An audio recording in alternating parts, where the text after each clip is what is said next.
Donc, première question pour le déterminant de A, donc c'est le déterminant de cette matrice. Donc, avant de calculer le déterminant, on va voir la façon la plus simple. Donc, la façon la plus simple, c'est de procéder suivant la troisième ligne, puisqu'on a 2 zéros ici. Donc, c'est trop facile. Donc, on va faire 2 fois déterminant de ce qui reste. Le déterminant de ce qui reste, donc c'est 8 fois moins 7, moins 6 fois 9, c'est ça, donc ça va être moins 4. D'accord? Donc, déterminant, on remarque que déterminant est différent de 0, c'est moins 4. Donc, déterminant est différent de 0 si et seulement si A, il est inversible, si et seulement si F, il est bijectif. C'est une bijection. Donc, c'est une règle du cours. Donc, déterminant égal à 0, ça veut dire que F n'est pas inversible, c'est-à-dire que F n'est pas bijectif. Donc, il y a une équivalence. Donc, F, c'est un automorphisme. Automorphisme, ça veut dire endomorphisme bijectif. Donc, pour sa forme générale, c'est ça. Donc, PA en X, donc c'est le déterminant de A, la matrice de notre endomorphisme, moins X fois la matrice identité. Donc, c'est ça la formule générale du polynôme caractéristique. Donc, c'est le déterminant de cette matrice. C'est-à-dire le déterminant de cette matrice. Donc, on va soustraire de A le x en la diagonale. Donc, c'est 8 moins x, moins 7 moins x, 2 moins x. Les autres, ils vont rester fixes. D'accord? Donc, on va procéder de même par la troisième ligne puisqu'il contient 2 zéros. Donc, c'est 2 moins x fois déterminant de ce qui reste. Donc, on va annuler cette ligne et cette colonne. Donc, c'est le déterminant de ce qui reste ici. D'accord? Donc, par des calculs simples, on trouve celui-ci.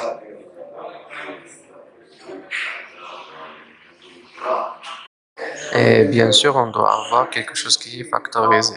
Donc, c'est moins x moins 2 à la puissance de x plus 1. Pourquoi? Parce que c'est à partir de cette formule qu'on peut déduire les valeurs propres. Donc, les valeurs propres, c'est moins 1 et 2. La valeur moins 1, donc, est d'ordre de multiplicité 1. La valeur propre 2, c'est d'ordre.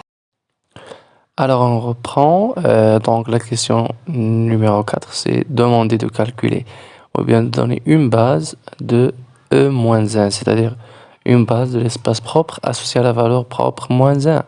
Donc par définition, E-1, c'est le quart de F moins cette valeur absolue fois l'identité, donc la valeur c'est moins 1, donc moins 1 c'est plus 1 fois l'identité, donc c'est plus 1 fois l'identité, donc c'est le quart de f plus l'identité, d'accord? Donc qui est l'ensemble des x, y, z, des triples de R3, tel que, ça veut dire quoi le quart? Un élément appartient au quart, donc d'un endomorphisme, donc tel que l'image de ce triplet est égal à 0, c'est nul. Donc, qu'est-ce que ça veut dire l'image? Donc, c'est la matrice de cet endomorphisme fois x, y, z. Et l'image de cet endomorphisme ou bien sa matrice, c'est A, puisque F est de matrice A. L'identité, c'est l'identité. Donc, c'est A plus l'identité fois x, y, z égale à 0, 0, 0. Donc, on va continuer comme ça. Donc, on déterminera ce triplet. Donc, c'est défini à partir de cette relation-là. On calcule donc A plus I. Donc, c'est la matrice A. On va ajouter 1 à la diagonale. Donc, ça fait 9 moins 6, 3. Donc, fois x, y, z égale à 0, 0. Donc, c'est un système. Donc, on l'écrit comme ça. Donc, c'est 9x plus 9y plus 6z égale à 0. Donc, moins 6x, moins 6y, moins 6z égale à 0. Et 0x, 0y, 3z, donc ça va rester 3z égale à 0. Donc ce système-là, donc 3z égale à 0, ça veut dire que z est égal à 0. Donc on va factoriser par moins 6 ici. Donc ça fait x plus y plus z égale à 0. Puisque z est égal à 0, donc x plus y égale à 0, c'est-à-dire que x égale à moins y, ou bien y égale à moins x. Donc, le triplet qu'on cherche, donc, et nous a donné donc la formule, donc c'est x moins x 0, puisque x, donc c'est fixé, on le laisse comme il est. Le y, c'est moins x, et le z, on a trouvé que c'est égal à 0. Donc on va factoriser par x, donc ça fait x facteur de 1 moins 1, 0. Et par suite, cet espace propre est égal ou bien engendré par cet élément, parce que c'est écrit comme x, un coefficient fois ce vecteur. Donc c'est x fois z, donc c'est engendré par ce vecteur. Donc ça c'est une famille génératrice et il est libre puisqu'il contient un seul élément, donc c'est une base. D'accord? Puisque c'est une base et contient un seul élément, le cardinal de cette base est égal à 1. Donc, dimension de E moins 1, c'est 1. Bon, la même chose pour E2. Donc, c'est le quart de F moins cette valeur propre fois l'identité. Donc, c'est F moins 2 l'identité. Donc, c'est l'ensemble X, Y, Z de R3 tel que l'image de X, Y, Z est nul par cet endomorphisme. La matrice de cet endomorphisme, calculant l'image par cet endomorphisme, ça revient à calculer le produit de sa matrice fois x, y, z. Et la matrice, c'est 1 moins 2i. C'est la matrice de cet endomorphisme, d'accord? Donc, c'est juste l'écriture matricielle d'un endomorphisme. Donc, ça fois ça est égal à 0, ça revient à dire que a moins 2, donc à la diagonale on va soustraire le numéro, la valeur 2, donc ça fait comme ça, donc est égal à 0.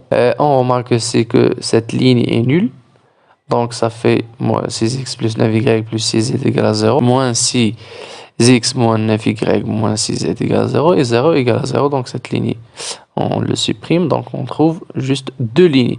Donc ça fait à partir de ces deux lignes, on trouve la chose suivante. On factorise jusqu'à réduire ce système à ce système-là. Donc on factorise ici par quoi? Par moins 3. Donc ça va rester cela. Donc c'est si et seulement si x égale à moins 3 demi y à partir de cette formule moins z. D'accord? Ou bien on peut écrire le y en fonction des autres, ou bien le z en fonction des autres. D'accord? Donc, qu'est-ce qu'on a trouvé finalement? Donc, x, on l'a écrit comme ça, moins 3 demi y moins z. Le y, on le laisse comme il est, et le z, on le laisse aussi comme il est. Donc, cet élément-là, on peut le décomposer en somme de deux vecteurs. D'accord? Donc, c'est moins 3 demi y et 0 plus moins z, 0, z. On fait la somme. Si on fait la somme, on trouve exactement cet élément-là, ce vecteur. Donc, pourquoi on a décomposé comme ça? Pour pouvoir factoriser. Donc, puisqu'on cherche à déterminer une base, donc une famille génératrice d'abord, puis montrer qu'elle est libre. Donc, c'est ça. Donc, on factorise par y, on factorise ici par z. Donc, ça fait comme ça. Donc, par suite, E2, il est engendré par deux éléments, deux vecteurs, celui-ci et celui-là. D'accord? Donc, il est engendré par deux vecteurs. Donc, pour que la base qui contient ces deux vecteurs, pour qu'il soit vraiment une base, donc c'est une famille génératrice d'après ça, et il faut montrer que c'est libre. Donc, comment montrons que c'est une famille libre?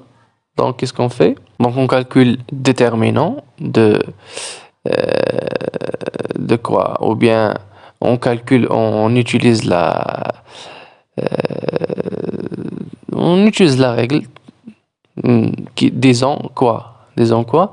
Donc, alpha, on prend deux scalaires, alpha et bêta, on multiplie. Donc, on fait la somme de alpha fois ça, plus bêta fois ça égale à 0, et on montre que alpha égale à bêta égale à 0. Donc, c'est très facile, c'est élémentaire de vérifier cela. Donc, on trouve que vraiment, c'est une base, donc dimension de E2 égale à 2. Cinquièmement, puisque dimension de E moins 1 est égale à 1, et le 1, c'est l'ordre de multiplicité de la valeur propre moins 1, et dimension de l'espace propre associé à la valeur propre 2, on a trouvé que c'est égal à 2, et c'est exactement l'ordre de multiplicité de la valeur propre 2. Donc, dans ce cas-là, f, il est diagonalisable, c'est ça la règle. Donc, pour qu'un endomorphisme soit diagonalisable, il faut il suffit que, par définition, que chaque espace propre, associé à une valeur propre, elle est de dimension exactement égale de dimension égale à l'ordre de multiplicité de la valeur absolue. L'ordre de multiplicité dans le polynôme caractéristique. Donc, dans ce cas, il est diagonalisable, donc c'est ce qu'on est ici. Donc, la sixième question, revenons à l'énoncé. Donc, la sixième question, on prend la famille B', U, V, W comme ça définie, et on vérifie que B' c'est une base. Donc, pour vérifier que c'est une base, donc on doit vérifier qu'elle est libre, puis qu'elle est génératrice. Donc, puisqu'on remarque une chose ici, puisque le cardinal de cette base, de cette famille est égal à 3, c'est exactement la dimension de R3, donc il suffit donc de vérifier que B est libre. Donc, on vérifie juste la liberté de la base. En effet, pour vérifier la liberté, on calcule le déterminant de ce triplet. Donc, c'est les trois vecteurs, comme ça, on calcule le déterminant, on trouve moins 1, donc c'est différent de 0. Lorsque le déterminant est différent de 0, donc la famille est exactement libre. Donc, c'est ça, donc il est libre. Ou bien, par la deuxième méthode, on prend 3 scalaires comme on a indiqué ici, on prend 3 scalaires, on fait la somme alpha u plus bêta v plus gamma w égale à 0, et on doit trouver que alpha égale à bêta égale à gamma égale à 0. Et c'est facile à faire. Donc, ces deux méthodes, on utilise une ou bien l'autre. Donc, c'est ça, c'est calculé ici. D'accord? Donc, on passe à la question B. Qu'est-ce qu'il dit la question B? Donc, déterminer la matrice D de F relativement à la base B'. D'accord? Donc, comment le faire? Donc, la matrice d'un endomorphisme relativement à une base, donc on calcule f de u, f de v, f de w, et on l'écrit en fonction de u, v, w. C'est ça la formule générale d'une matrice d'un endomorphisme dans une base. D'accord? Donc on calcule l'image des éléments des vecteurs de cette base, et on l'écrit en fonction des éléments de cette base. D'accord? Donc on calcule f de u. F de u est égal à f de 1 moins 1, 0. Ça veut dire quoi f de 1 moins 1, 0? C'est une matrice de A fois ce vecteur, c'est ça. Donc A fois ce vecteur, donc on remplace A fois ce vecteur, on trouve moins 1, 1, 0. C'est ça le vecteur et c'est ça son image. Donc c'est semblable, donc il fait juste de factoriser par moins 1, donc c'est ça. Donc f de u, c'est égal à ça, qui est moins ce vecteur, c'est-à-dire c'est moins u. C'est moins u, ça veut dire qu'il écrit donc le coefficient par rapport à u, c'est moins 1. Le coefficient par rapport à v, c'est 0, donc plus 0 fois v, donc c'est ça. Et le coefficient par rapport à w, c'est 0. Donc la même chose exactement pour f de v. Donc on calcule f de v. Donc c'est quoi f de v? C'est a fois v. On trouve qu'il s'écrit en fonction de u, v, w. On l'écrit, d'accord? Donc c'est ça. Donc f de v c'est ça. Donc c'est a fois ce vecteur. Donc c'est 2, 0, moins 2. Et cela a une relation avec le vecteur elle-même. Donc on factorise par 2, on trouve le vecteur. Donc c'est ça. C'est 2 fois ça. Donc c'est 2 fois v. Donc le coefficient par rapport à v c'est 2. Par rapport à u c'est 0. Par rapport à w c'est 0. De même, f de w on trouve 2 w. C'est-à-dire le coefficient par rapport à w c'est 2. Et les autres c'est 0. Donc, la matrice qu'on cherche, c'est ça. Donc, c'est ça la matrice qu'on cherche. Et elle est demandée, donc on revient à la troisième question, et elle est demandée de calculer Tn pour tout entier n. Bon? Donc, calculons ça. Donc, puisque D elle est diagonale, donc c'est très facile. Donc, c'est une relation quand même, c'est une règle générale quand même. Donc, c'est une matrice diagonale. Donc, dès la puissance n, c'est juste on enlève les diagonales, les valeurs dans la diagonale à la puissance n. Donc, c'est ça. Donc, on peut vérifier encore. Donc, moins 1 à la puissance n, ça dépend de n. Donc, c'est ça le dn. Bon, pour la question qui suit, donc la question 7, écrire la matrice de passage P de B à B'. Donc la matrice de passage, puis on calcule son inverse. Donc comment calculer une matrice de passage d'une base à une autre? Donc la règle générale, on écrit les éléments de la nouvelle base en fonction des éléments de la ancienne base.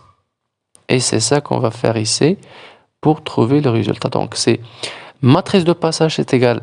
Donc les éléments de B', c'est U, V, W, on l'écrit en fonction de E1, E2, E3. Donc U c'est 1 moins 1, 0. Donc c'est 1 fois E1 plus moins 1 fois E2 plus 0 fois E3. Donc c'est exactement ça. D'accord? V la même chose, W de la même chose. On trouve cette matrice. Donc c'est ça la matrice de passage. Donc on calcule son inverse. Son inverse, on utilise par exemple la règle générale. Donc c'est 1 sur déterminant de P transposé de la comatrice de P. Donc déterminant de P, on calcule le déterminant de ça, on trouve le résultat. Puis on calcule le transposé de la comatrice et on trouve exactement cette matrice-là. D'accord? Ou bien une autre manière, c'est que P-1, c'est exactement la matrice de passage de B' vers B. Et on sait la règle générale, donc c'est E1, E2, E3 en fonction de les éléments de l'ancienne base V, W, U, V, W. D'accord? Et on trouve ceci, donc c'est ça la matrice inverse de la matrice de passage. Et c'est exactement qu'on a trouvé ici. D'accord? Donc passons à l'exercice suivant. Et donc, on déduire A à la puissance n. Donc pour déduire A à la puissance n, on fait le schéma suivant, donc suivi avec ce schéma. Donc c'est ça. Donc on a F de R3 vers R3, donc et les deux matrices A par rapport à la base canonique de R3 et les deux matrices D par rapport à la base B'. C'est pas la base canonique, donc c'est la base B'. Donc on a trouvé la matrice D. Mais on sait que la matrice de passage des deux bases, c'est P et P-1. Donc on trouve ce schéma. Donc ce schéma, qu'est-ce qu'on déduit de ce schéma? Donc on suit les flèches. Donc le flèche il est comme ça, puis comme ça, puis comme ça. Donc cet endomorphisme est égal à cet endomorphisme. Donc P-1 à P égale à D. Donc c'est ça qu'on va écrire. D égale à P-1 à P. D'accord? Puis on écrit A en fonction de D, donc c'est A. On va multiplier par P à gauche, puis par P-1 à droite. On trouve ceci. D'accord? Donc on le lève à la puissance n, donc c'est ça le tout à la puissance n. D'accord? Et le tout à la puissance n, donc c'est un produit. Si on l'écrit par récurrence, on trouve que c'est P dn P-1. Donc c'est facile à vérifier ça. Si vous ne voyez pas, il faut me dire ça dans les commentaires et je vais répondre et détailler de plus. D'accord? Donc A à la puissance n d'après cette formule, donc c'est P, c'est la matrice P, fois la matrice Dn fois la matrice P-1 et on calcule cela. Donc c'est juste un calcul, donc ça fois ça nous donne cette matrice, puis fois ça.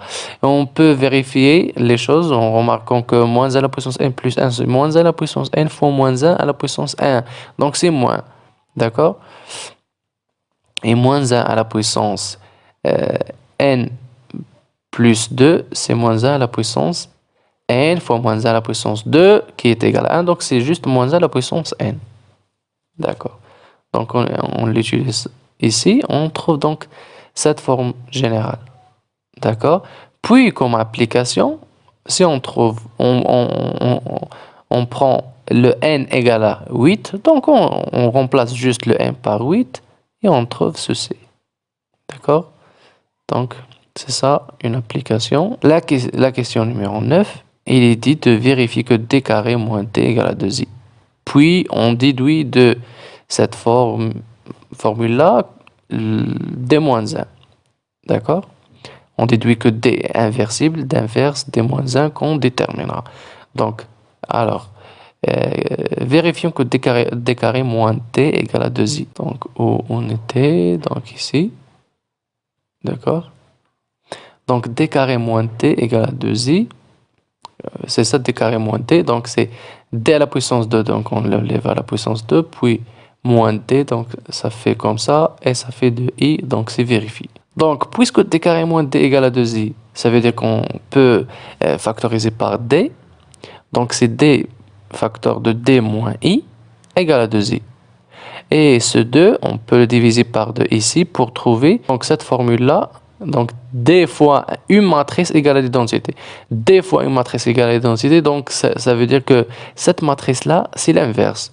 À condition qu'on vérifie qu'on doit vérifier l'autre sens, c'est-à-dire qu'on factorise par d à droite maintenant. D'accord? Si on factorise à droite, on trouve la même formule, c'est-à-dire 1 demi d moins l'identité fois d égale l'identité. Donc ça fait que, on a trouvé que d fois une matrice égale l'identité, et cette matrice fois d égale l'identité, donc par les deux sens. D'accord?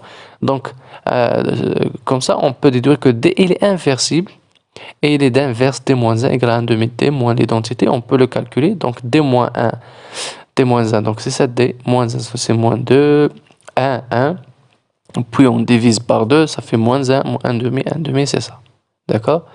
Donc la dernière question, il est demandé de calculer a moins 1. Donc on sait que a égale à p dp moins 1. Donc le a moins 1, donc cette matrice moins 1, on le lève le 2 moins 1. Donc c'est ça, comment ça moins 1? Donc un produit moins 1, c'est l'inverse d'un produit, c'est le produit d'inverse. Donc c'est p moins 1, moins 1 c'est p. C'est l'inverse de P, c'est P, D moins 1, et l'inverse de P. Donc ça, c'est écrit en opposé. Donc on écrit P moins 1 en premier, puis D, puis P moins 1. D'accord? C'est ça la règle générale. L'inverse du produit, donc c'est produit d'inverse, mais dans le sens contraire. D'accord? Donc, le 1 moins 1, d'après cette formule, donc c'est P, D moins 1, P moins 1, on le calcule.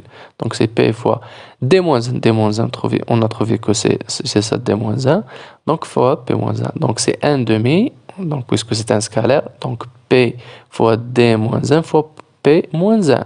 Donc on écrit ça, donc on développe, donc c'est P fois D fois P moins 1, puis moins P fois moins 1 fois P moins 1, donc c'est ça, c'est P1, c'est l'identité, c'est ça. Et P dP-1, ce n'est que A. D'accord? Donc, qu'est-ce qu'on trouve finalement? Donc, A-1, c'est égal à 1 demi fois A moins l'identité. Donc, on prend la matrice A et on soustrait le 1 dans la diagonale. Donc, ça fait comme ça. D'accord? Donc, c'est ça la formule de A-1. C'est ça le A-1. D'accord? Bon. Ou bien on pourra faire le calcul directement, comme on les a dit. Donc, je pense que c'est trop facile que faire le calcul direct. Donc, je vous remercie.